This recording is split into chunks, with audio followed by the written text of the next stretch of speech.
every day, no matter what you are facing. Get up and start walking. And never surrender. No matter what happens, have faith. Faith that in the end, not right now, but in the end, it will work out. Faith is believing it will happen. When there are no signs, it will happen. Faith is believing in your dream when no one else does. Faith is sitting in the middle of the storm of your life and still being able to close your eyes and picture the sunny skies. Still being able to feel the better days are coming. And remember that even in the most wretched times, when you face darkness yourself, no matter how bad things get, remember not to stop. Remember not to pause. Remember not to hesitate. Remember to put one foot in front of the other.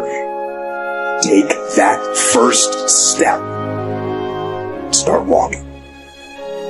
And we will fight. And in fighting, we will win. One is the way you're using your body, the way you're breathing, the way you're sitting, the way you're moving or not moving. All that affects you, even what you've eaten. Because if your blood sugar is low, it's going to change your state as well, right? If you overeat, it's going to change your state. But most importantly, also what you focus on. Write down what you learned yesterday. Focus equals feeling. Whatever you focus on, you're going to feel, even if it's not true. If you're imagining, oh my God, this thing's going to fall apart and the whole thing's going to totally fail and my whole life's going to be over. If you focus on that, you are going to feel like you're dying. You're going to feel like you failed. You're going to feel it as if it happened. But if you focus on what you want and you see it as real and you own it in your body simultaneously, your identity will shift. Your brain will go, I'm doing this. I will find the way. If I can't find the way, I'll make the way. Focus and physiology together, when they're both strong, transform your life. But remember, focus, wherever focus goes, energy flows. So if you keep focusing, oh my God, what does happen? What's that happens? All your energy goes there. You're actually more likely. It's like, I don't know if you've ever done this with your children by accident, but you see your child, maybe they've spilled the milk before, and they're starting to get the milk, their hands shake, and you go, oh, don't spill the milk. And what do? They spill the milk every time. Why? Because you tell them what not to do, the brain has to picture what you just said. Don't spill the milk. So they imagine spilling the milk. That puts them in the state to spill the milk. See, we got to put ourselves in the state of what we want instead of what we fear. And when you ask most people, what do you want? What do most people say? They tell you what they don't want. Well, I don't want to live this way anymore. I don't want to be in a relationship like this. I don't want to work for a jerk like this company or this people. I don't want. So they keep focusing on what they don't want. So they keep feeling what they don't want. So they keep acting consistent with what they don't want. And they keep experiencing what they don't want. Then we want to focus on what we do want. We want to see it, feel it, experience it. That's how we program our minds. That's how you create. Otherwise, you just have to become manager of whatever circumstances life or your government gives you. And these days, that's questionable in a lot of places in the world, right? People overreacting, distorting, deleting, generalizing. Today, people are so afraid of that four-letter word, risk. Can you imagine? None of us could have gotten here unless we took significant risks. And none of us got here unless someone before us was willing to risk their life to travel to some other country, to go around the world, to fight in a war, to try to start a business that could go under.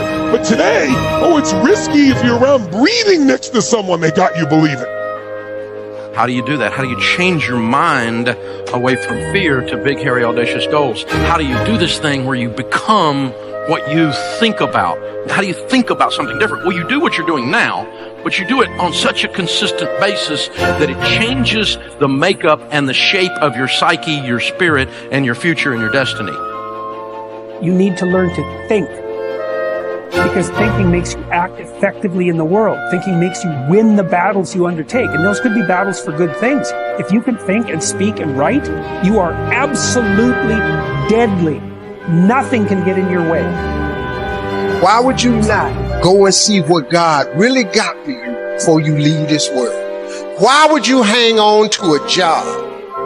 If you live in paycheck to paycheck right now, when you retire, they're going to give you 1/3 of what you can't live on now. They're going to give you a gold watch and a turkey, and they're going to set you on out to pasture. If I was you, before I leave this world, I go see what God really got for me. Just take a chance.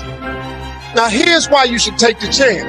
Name me one time God has not pulled you through. Just name it. Name the one thing God has never pulled you through. If he ain't pulled you through it, he's currently pulling you through it right now. And the reason I know I'm telling the truth is because you're sitting in here.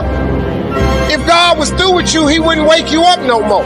When he wakes you up, it's because he ain't through with you yet. He got something else for you. So why don't you go see what that is? Look, it's mostly black people in here. Why we keep living our lives like we still slaves? Why we got to live our lives like we owe them something? Man, you owe yourself something. Go be free. Go see what God got for you. Oh, Steve, that's easy for you to say you rich. Hell, did you hear me? I lived in a car for 3 years. On October 8th, I won $50. October 9th, I quit. How big a jump you want to take? You ain't even got to do that. A lot of y'all got savings. You may not have 3 years up, but you only need a little bit. Just jump. Go see what God got for you. Quit sitting here in your life posturing like it's okay. Quit funking the fake. Quit faking the funk. Quit got people thinking you something you ain't, man. You really don't know something. Some people quit because things are out of control. Nobody quits what you can control.